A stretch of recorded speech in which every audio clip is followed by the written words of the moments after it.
Hello and welcome. This is Kishkisan, and today we will be covering a meme deck that I made. It's a Tengu deck that it's a Rainbow Tengu deck. So it's just revolving around Tengu with the stratagem, but it has a lot of weird new additions to the previous iterations to Tengu that Tritros is very popular for. And it diverges quite a lot from Treacherous's original Rainbow Tango deck because I think it fits more my style as it's a bit more aggressive rather than grindy. It plays the Orpheum, which is one of my favorite cards in the game. I think the card is. I'm always just looking for an excuse to include the card in your red deck. So the deck is all about synergies. Uh, there's a lot of small synergies between every card in the deck. So the Orpheum synergizes with all the rush as it can allow the rushers to deal extra damage, uh, and that's relevant. For example, when the trapezist usually cannot trade into a Thane, but with the Orpheum it trades into a Thane. Just play the Orpheum and the trapezist on it and trade with the thing. So it allows us to take some trades that we otherwise couldn't, um, especially since we're running Impel. So the being able to deal 3 damage is hard for this deck, and the Orpheum just allows us to cross this, allows us to find this extra damage. And this is one synergy, and the second synergy here is really the sacrifice effects, along with the Dead Man's Eyes and the Orpheum. The Terror of Care fits this, as well as the Wings and the Strigoi Porta, as well as the Steam Bomb. And with the Orpheum dealing 1 damage to everything, the misfortune comes into play because, well, you can kill reasonably sized stuff from from a different side of the board with just sacking the Steam Bomb on the Orpheum and just doing things fortune on something. So it's a neat combo. It's a bit expensive in terms of gems and mana, but it can usually just kill reasonably sized stuff. And then there's the Tengu, which we are always going to be trying to sacrifice somehow to return back to hand. So these are the sacrifice effects that are nice for this deck. And one more synergy is perhaps this Shopworn Bull along with the Night Market. It's a very neat synergy that allows the deck to draw quite a lot. Night Market is already a good enchantment for Rainbow because of the Divine Compass, which allows us to divination for 3. And this divination for 3 can usually just be drawing us a card at the end of the turn due to the Rainbow. And the Chopborn Bull can help us recycle the items that we otherwise don't need from the Steam Bun or from the Night Market. So it's an interesting combo that exists.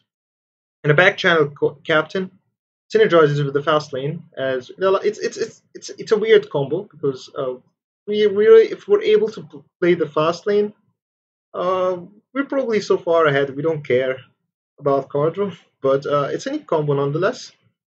And the Strigoi Prota is really all the live game this deck plays, and it's one of those cards that if the opponent cannot answer it, you just win.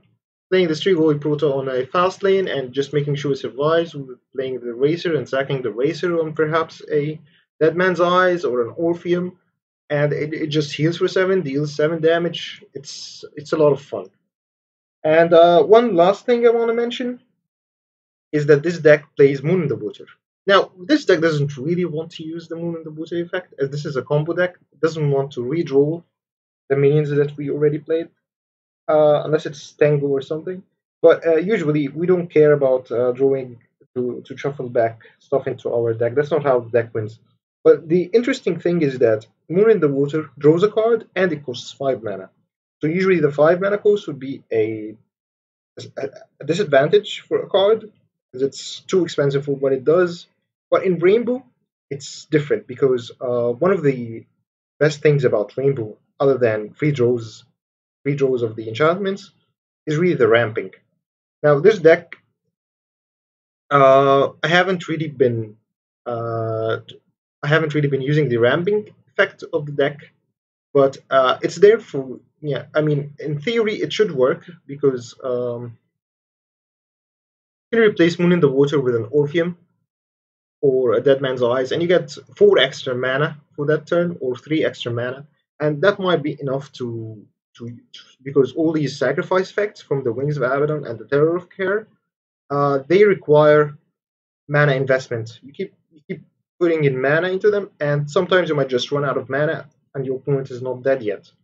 But it doesn't really come relevant except in very grindy matches, and but it also allows us to invest our excess mana if we can afford the tempo loss. It allows us to afford to invest our excess mana when we don't really have any other play, and regain that mana a later turn by just replacing that enchantment. We can replace the Moon in the Water or the Fastlane or any of these stuff, because none of these expensive enchantments are really necessary for this deck to work. But I think the only necessary thing is really the Orpheum. I think this is at its core an Orpheum deck rather than a Tango deck, but it is just trying to abuse all these synergies. And I will go over a couple of games with this deck, and it's a really fun deck, but it's quite memey, so I don't think you should be able to take this on ladder. But yeah, I hope you have fun with it. So the first game is against Lorthos, and he's playing an orange purple control, I think. And we are gonna do a lot of weird stuff this game. I'm really excited to show this game off. I'm not playing against a champion player, but it's an opportunity to show the all the stuff that the deck can do. Um, I think this game just shows off almost all the synergies in the deck, and I didn't care much about winning as much as to do all the cool stuff that I can do. And perhaps some of the plays were not optimal, but this is just trying to have as much fun as possible. And I think you. So the Vixen is alive, which means that we'll get a ton of value getting all those racers back, and we already have the Dead Man's Eyes. And playing the Scion here made it very weird to play the Oak, but it was necessary, I think, because we want to play the Strigoi Prota soon, and we would rather the Oak get turned into the Pride of Place rather than the Strigoi Prota or more of our more impactful cards. We already have a ton of draw here, and the Vixen being alive allows us to abuse a lot of the synergies here. So just trying to stall here for one more turn until we're able to play the Strigoi Prota. And yeah, this Vixen being alive this long is really not something that's ever going to be possible again. But it allows us to do a lot of nasty combos here. We just Racer Face, sack the Racer, and have the Strigoi Prota survive, and the Dead Man's Eyes just draws a card.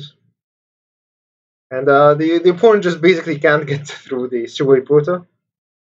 And we just keep doing this, just healing, drawing a card, and abusing the sacrifice effects on the Dead Man's Eyes.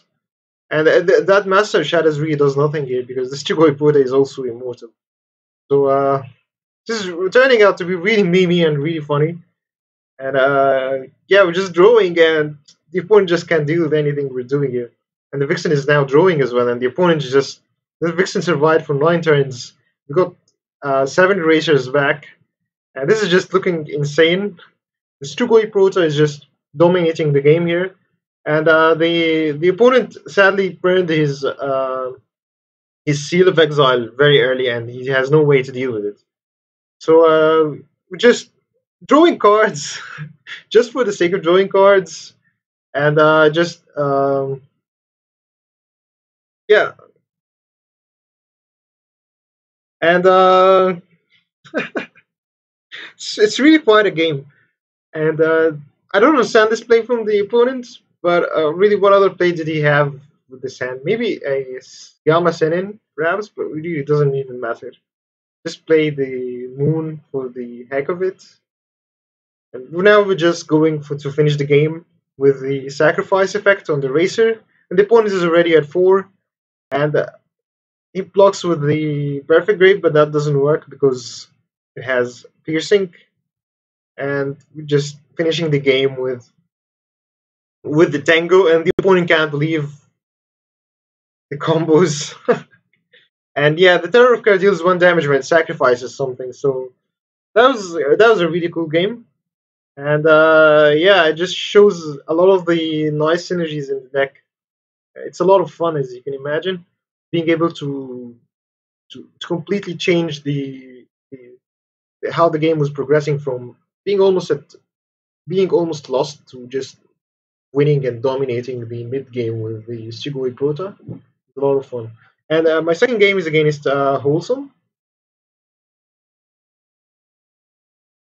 And Wholesome is playing K9s as usual.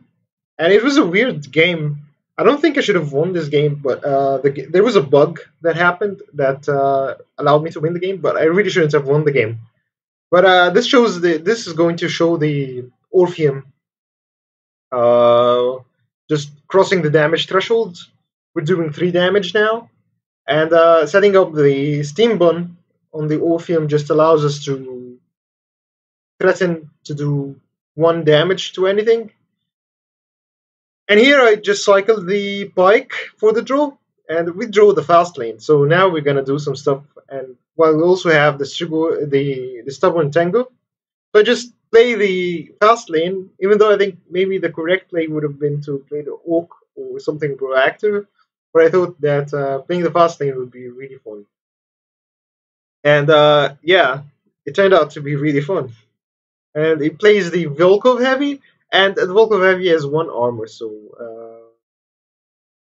we can kill it with two stubborn Tengers on the fast lane. And this is exactly what I do. Yeah. So it's a really neat combo. This is so neat. And he plays it away this time, so now we don't have a way to deal with it. And we draw the second stubborn Tango, and none of them cost. And we don't really have a way to effectively sack them, other than impelling of the fast lane.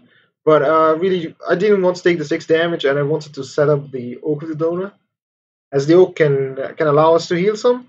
And I kept the Moon in the Water because I was like, maybe I can replace the fast lane with the Moon in the Water for the draw if I need it. It's also just this replacement doesn't really matter much because it only costs gems rather than mana, as the fast lane also costs 5 mana. It would have been an interesting play, but I don't think it would have been correct to play the Mundo, as it's really slow. And we need our purple gems. We're guaranteed to not have purple gems if we do that play. But yeah, it's just pushing damage, and I think Olsen also had really bad draws this game. And this is where the bug happens, because the Oak of the Duna should have died there because it moved away from the fast lane.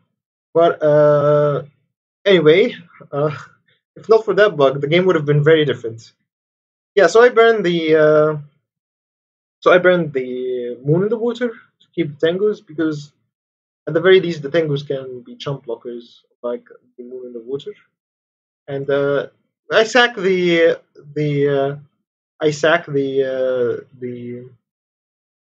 Oak because, well, I need the draw, and I want to set all their lives to 4, because otherwise I won't be able to deal damage with I won't be able to kill these two. I won't be able to kill any of these two without the kill on the without the Orpheum sugaring. So this allows this trade, and I can do some. I drew a lot of Orpheums, and I think that's not very good because, well, Orpheums are not good. This is not a good hand really against this matchup. We want to be more proactive, but I think we actually have lethal here. Um, I think so. Yeah, we do have lethal here. We just, yeah, because the Orpheum deals one phase damage as well.